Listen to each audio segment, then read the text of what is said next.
change gears and bring you this now. So, My Octopus Teacher was released to critical acclaim on Netflix, and that was in 2020. The film was released during the global lockdown when audiences were drawn to the emotional story of a man who formed an unbreakable bond with an octopus. Hot off the heels of their recent BAFTA win, the team behind that film also managed to bag another accolade when they took home the Oscar for the Best Documentary Feature. Associate producer for the film joins us now, Swati Foster, who is part of the team that put together that film. In fact, she was the associate producer, as mentioned. It's great to speak to you, Swati. Thanks so much for making time. So, being nominated is one thing on its own. Being given the actual prize must have been otherworldly. Take me back as a start to when that announcement was made just over 24 hours ago. What went through your mind? So, you know, when we started this film, here we were on the tip of Africa in Cape Town, making a film on this glorious ecosystem, the Great African Sea Forest, and it was a story about a man and an octopus. And, you know, just to get it broadcast on Netflix, we thought was such an enormous, feat. Like, that was wonderful. That we thought was going to be the biggest thing. And then to see it have this global kind of appeal and have such an international audience and have so many people love it, that was magnificent. And then to sort of suddenly been nominated for all these awards. When we were sitting there and they said, and the Oscar nominees are, and they played the clips out, of the individual films, it was quite surreal to see a film you'd worked on for so long, that clip being played out on the Oscar stage, and then when they opened the envelope and they said, and the Oscar goes to, and then they announced, the film, My Octopus Teacher. I think the room that I was in, so there was us and some of my Sea Change team members, and we were just, I think we screamed so loudly, we probably woke up all our neighbors at 2 o'clock in the morning. And Pippa, the director, was in LA. How wonderful it was to see her and James on that stage making that acceptance speech. Yeah, I think we're all still processing and recovering, but what an honor. And having said that, to get a letter from the president of South Africa congratulating us for the nomination, and then he tweeted yesterday congratulating us on the win, that was also wonderful, as, I think a little bit more wonderful actually than winning the Oscar. Because, South Africa, it's our country, we live here, to be appreciated like that by South Africans and by the president is absolutely wonderful. Absolutely. Look, I think your neighbors will forgive you for waking them up. One doesn't win an Oscar every moment there is, don't they? Pippa also mentioned while she was on stage receiving that award that, it is a story of a small interaction at the tip of Africa between one human and one creature, but she was hoping that it has a global resonance for the type of relationship that humans generally can have with the environment. That sounds to me like a pretty succinct and accurate summation of the movie itself. Absolutely.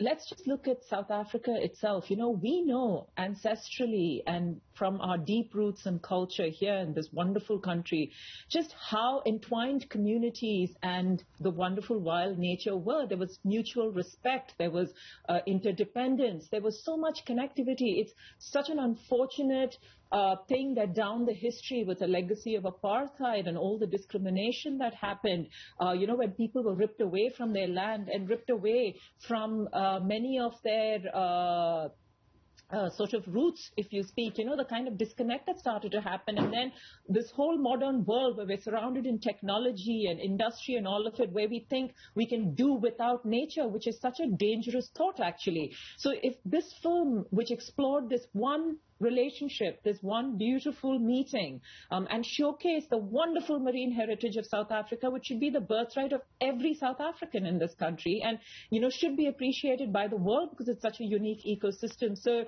the film really wanted to say that we as humans are all born wild. We as humans, our nature, we are an intrinsic part of this biosphere that we call home. This is where we belong, no matter who you are, no matter where you live, no matter your caste, your creed, your color, your religion. The essence of who we are human. Ubuntu, community, coming together, which includes all living things and nature. That is such a fantastic part of the South African spirit as well. So if we can show that connection, which is possible through one story between one human and an octopus, and if that can resonate through the world, that's amazing. Yeah, and there are several themes that run through it. We'll try and pack them if time allows, but I just want to speak about putting this together.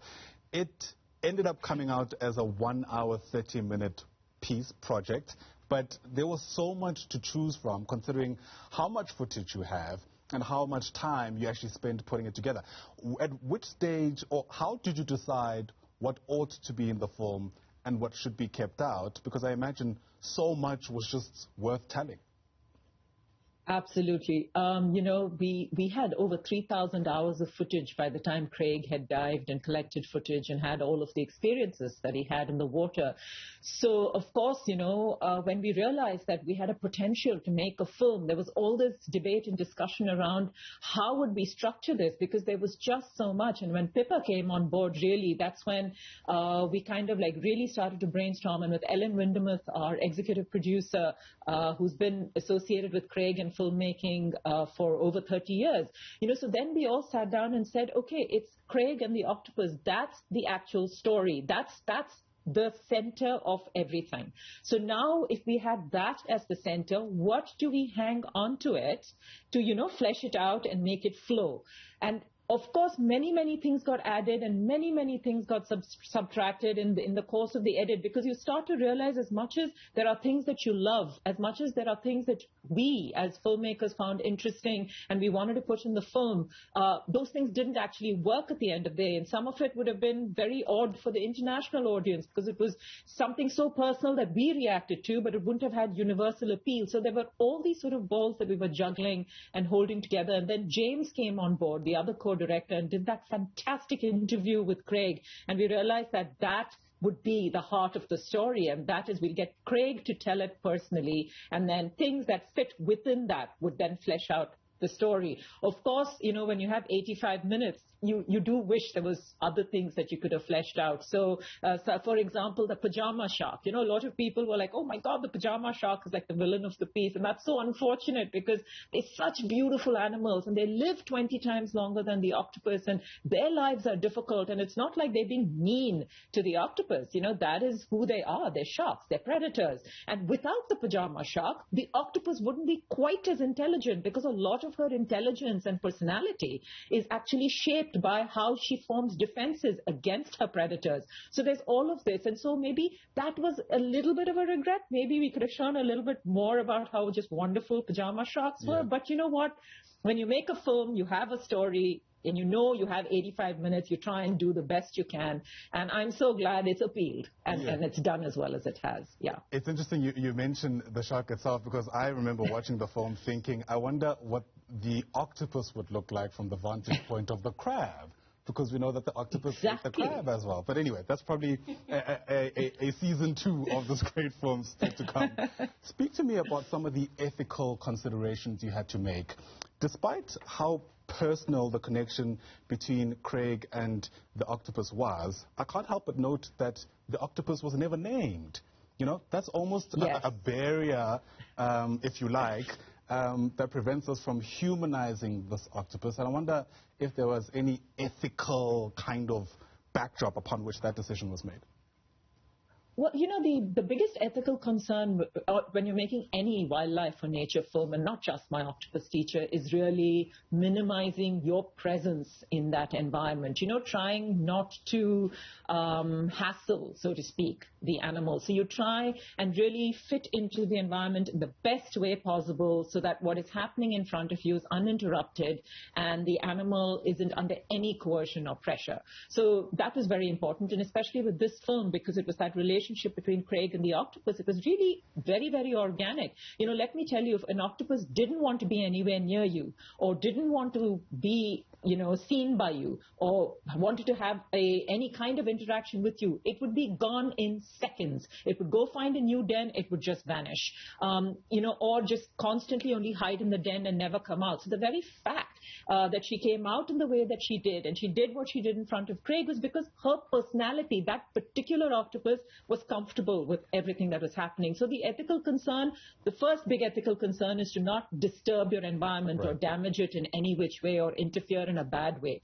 The second ethical concern is, of course, you can't help it. It's a human story also at the end of the day, and as humans, we do tend to kind of project or interpret in only the way that we can. So there is a certain amount of anthropomorphization because, that is, you can't help it. Maybe if it was a pure natural history film on behavior, that could have been removed, but this is about Craig's relationship with his octopus as well. But we didn't name her, because we wanted people to understand that she was still wild. She wasn't a pet. Yeah. She was a wild animal in a wild ecosystem who chose to allow a human into her secret world for a certain amount of time. And actually, even just calling her my teacher was kind of like the title we gave her. That respect and that space and that place. But we didn't give her a particular name because it felt like she was too wild a creature to be kind of like boxed in by a name. Tell you what, listening to you is as fascinating as watching the film itself. Thank you very much for agreeing to chat to us. Really appreciate your coming to give us thoughts around what it took to actually put this together. And perhaps I'll end where I was meant to begin. Congratulations. It was a great film and certainly a great contribution to our discourse. Really appreciate it indeed. That there is Swati Thiagarajan, beg your pardon. She is part of the team that put it together, associate producer.